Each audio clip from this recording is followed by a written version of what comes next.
naman. So ngayon guys, i-update ko lang din kayo 'no.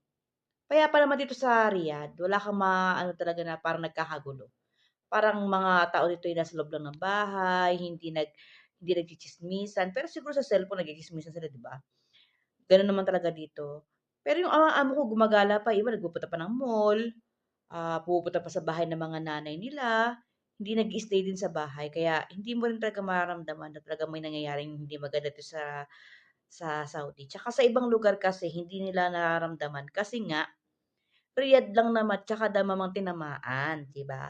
Hindi naman Jeddah, hindi naman Unaisa, hindi naman kumbaga parang dito kasi, nandito kasi yung US Embassy, andito kasi yung mga ibang ano ng mga ano, Amerikano, 'di ba? Kaya dito yung target nila.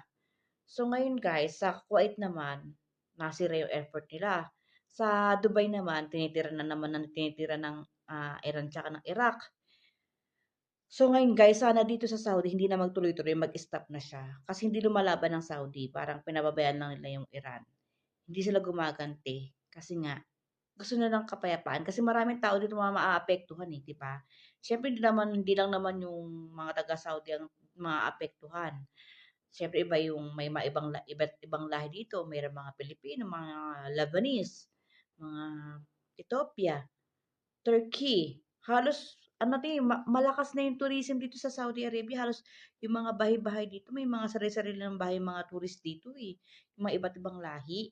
Kaya, yun ang inaagapan siguro nila na hindi mangyari talaga na 'wag mag-panic yung mga tao at kalmante ang lahat. Siguro 'pag nakita niyo yung labas, 'pag lumabas kayo, punta kayo ng mall dito sa Riyadh, sa Saudi, sasabihin niyo talaga parang walang nangyayari kasi nga kalmante. Maririnig mo lang naman talaga yung boom, boom, boom, boom. Pero kung tutuusin ang lugar, ang mga sasakyan, ang mga mall, kalmante. Yun lang guys, ang sasabihin ko.